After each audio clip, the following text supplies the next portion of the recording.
নবীজির সিনা চাকের ঘটনা অনেকের কাছেই শুনেছি। প্রশ্ন হলো, মানবীয় কুচিন্তা কুপ্রবৃত্তি তো মানুষের মাথা থেকে আসে, তবে কেন হার্টকে জমজমের পানি দ্বারা ধোয়া হলো? মানুষের কুপ্রবৃত্তি চিন্তা চেতনা তো মাথা বা মস্তিষ্ক থেকে আসে, তাই না? এটার দলিল কি যে মানুষের চিন্তা চেতনা মানুষের এই মস্তিষ্ক থেকে আসে? মস্তিষ্ক বন্টনে না করে, ব্রেন বন্টন করে, বিভিন্ন জায়গায় সিগন্যাল পাঠায়, কিন্তু উদয় তো হয় অন্তরে। আপনার এই যে কি কয়, মনে কর উদাহরণ দিই যে আপনার মনে করেন মূত্রনালী যখন এটা পরিপূর্ণ হয়ে যায়, তখন নার্ভের মাধ্যমে সিগন্যাল যায়। কোথায় যায়? ব্রেনের মধ্যে যায়। তো সিগন্যালটা কি ব্রেনে প্রথমে সৃষ্টি করছে নাকি মূত্রনালীতে তৈরি হয়েছে? মূত্রনালীতে তৈরি হয়েছে। সে সিগন্যাল পাঠাইছে যে পানি এখানে ওভার হয়ে গেছে, পর্দাটা ওপেন করতে হবে। এবার ব্রেনে সিগন্যালটা এত দ্রুত যায় যে ব্রেন আবার ফিরতি আরেকটা সিগন্যাল পাঠায় পর্দার কাছে যে পর্দাটা ওপেন করো, পানি বের হতে হবে। নার্ভের মাধ্যমে এই সিগন্যালগুলো দ্রুত যায়। সুতরাং যেটা আপনি এখানে বলেছেন যে মস্তিষ্ক, এখানে মস্তিষ্ক উদয় হয় কলবের মধ্যে, সেখান থেকে মস্তিষ্ক যায়, এরপর মস্তিষ্ক নির্দেশনা পাঠায় অন্যান্য অঙ্গগুলোকে। আপনার অন্তরে মনে করেন, আল্লাহ হেফাজত করুক, জেনা করার একটা নারী একাকিত্বে আছে, এখন তার সাথে জেনা করার জন্য আপনার মনের মধ্যে উদয় হয়েছে। তো উদয়টা আপনার মনে হয়েছে, আপনার মন সিগন্যাল পাঠাইছে আপনার ব্রেনের কাছে, আপনার ব্রেন এবারে শরীরের অন্যান্য অঙ্গ প্রত্যঙ্গগুলোকে সিগন্যাল পাঠাচ্ছে যে এর ধরো, এবার হাত নাড়েন, অন্যান্যগুলো আগে দেয়। তো বিষয়টা এটা যদি কোনো বিজ্ঞানীরা বলে থাকে তাহলে বিজ্ঞানের এটা হ্যাঁ, তো এখন বিজ্ঞান হার্টে না যাইতে পারলে এটা তো বিজ্ঞানের দুর্বলতা। কিন্তু সকল বিজ্ঞানেরও বড় জ্ঞান হচ্ছে আল্লাহ এবং তার রাসূলের কাছে। রাসূলুল্লাহ সাল্লাল্লাহু আলাইহি ওয়াসাল্লাম স্পষ্টভাবে হাদিসের মধ্যে বলেছেন, আলা ইন্না ফিল জাসাদি মুদগা, যে সাবধান, তোমাদের বডির মধ্যে এক টুকরো মাংস আছে, ইদা সালুহাত সালুহাল জাসাদু কুল্লু ওয়া ইদা ফাসাদাত ফাসাদাল জাসাদু কুল্লু। যদি এই মাংসের টুকরাটা ভালো হয় পুরো বডি ভালো হয়, আর যদি এটা খারাপ হয় পুরো বডি খারাপ হয়ে যায়। আলা ওয়াহিয়াল কলব, তিনি দেখিয়ে দিলেন যে সেটা হচ্ছে হার্ট, অন্তর। তো ব্রেন পরিচালনা করে। এখন মাল মশলা সব কিছু দিয়েছে আরেকজনে, এখন পরিচালনা করছে ব্রেনে, তা আপনি বানাই দিয়েছেন ব্রেনের সব কিছু, না, বিষয় ওইটা না। তো এখন যদি আপনাদের বিজ্ঞানের ব্যাখ্যা যদি এরকম হয়ে থাকে তাহলে বিজ্ঞানের ব্যাখ্যাটা ভুল।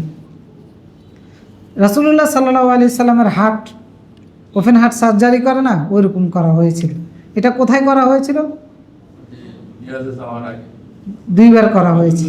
একবার করা হয়েছে যখন তিনি হালিমা আস-সাদিয়া রাদিয়াল্লাহু তাআলা আনহার কাছে 6 বছর যখন ওনার কাছে ছিলেন, লালিত পালিত হয়েছেন তায়েফে, সেখানে বাচ্চাদের সাথে খেলতেছিলেন, ওইখানে জিবরিল এসে একবার হয়েছে।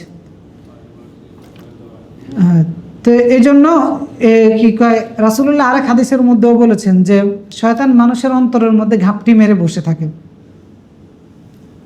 ইদা যাকারাল্লাহ খানাসা ওয়া ইদা গাফালা ওয়াসওয়াসা, যে তোমাদের প্রত্যেকেরই অন্তরের মধ্যে একটা জায়গা আছে যেখানে শয়তান বসতে পারে।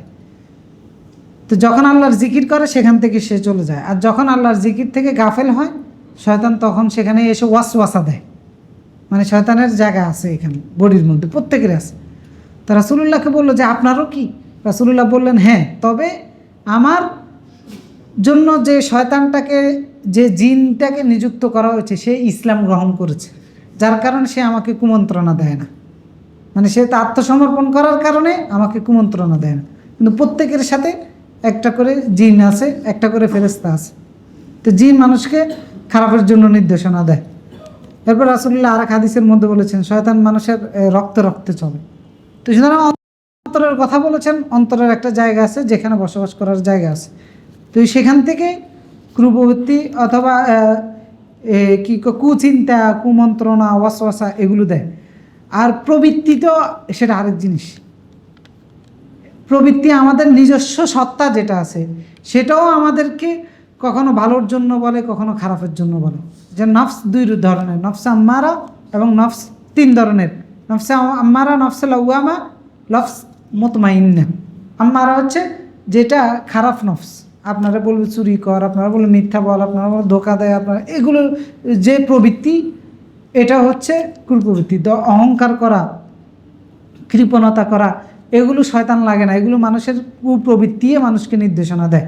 শয়তানকে পথভ্রষ্ট করেছিল কে? আল্লাহ নিয়ে আদেশ, তার প্রবৃত্তি, তার কুপ্রবৃত্তি। আমাদেরকে না শয়তান বিপদে নেয়, এখন শয়তানকে কে নিছিল? তার প্রবৃত্তি। তো প্রবৃত্তি মানুষকে ভালো দিকেও নিয়ে যায়। ইউসুফ আলাইহিসসালামের কাছে ইউসুফ আলাইহিসসালাম কী বলেছে? ওমা উবারিউ নাফসি, আমি আমার নফসকে একবারে ধোয়ায় তুলসী পাতা বলতেছি না, যে আমার নফস একবারে পরিষ্কার ভালো। ফাইন্না নাফসা লাম্মারাতুম বিসু, নফসের এই ক্ষমতা আছে, সে মন্দের নির্দেশনা দেয়। তো নিজের প্রবৃত্তিও মানুষকে মন্দের দিকে পরিচালিত, কিন্তু এটাকে কন্ট্রোল করতে হয়। তার লাওয়ামা হচ্ছে যেটা মানুষ মন্দ কাজ করলে মানুষের মধ্যে একটা কী কয় আফসোস বোধ বা অনুশোচনা বোধ আছে, কেন করলাম, এটা হচ্ছে নফস লাওয়ামা, নিজেই নিজকে ধিক্কার দেয়। আর হচ্ছে নফস মুতমাইন্না, হচ্ছে যেটা সবসময় ভালো করার জন্য উৎসাহিত করে, অনুপ্রাণিত করে। ভালো একটা কাজ, একটা অসহায় মানুষ দেখেছেন, আপনার মনেই বলতেছে এর একটু সাহায্য কর, এটা হচ্ছে নফস মুতমাইন্না। তো সবচেয়ে ভালো কোনটা? মুতমাইন্না। নফসে মুতমাইন্নাকে মৃত্যুর সময় ফেরেশতারা বলবে, ইয়া আইয়ুহান নাফসুল মুতমাইন্না ইরজিই, বের হও তোমার রবের দিকে। তো মুমিন যারা, যাদের ঈমান শক্তিশালী, এদের নফস বেশিরভাগই হচ্ছে নফস মুতমাইন্না। এরপরে কি কয়, আবু বকর রাদিয়াল্লাহু তাআলা আনহু নফস মুতমাইন্না ছিল, রাসূলুল্লাহ বলেছেন। এই আয়াত যখন তেলাওয়াত করেছেন আবু বকর, তখন বলতেছেন কতই না সৌভাগ্যবান সে নফস। তো রাসূলুল্লাহ বললেন যে তোমার নফস সেটার অন্তর্ভুক্ত।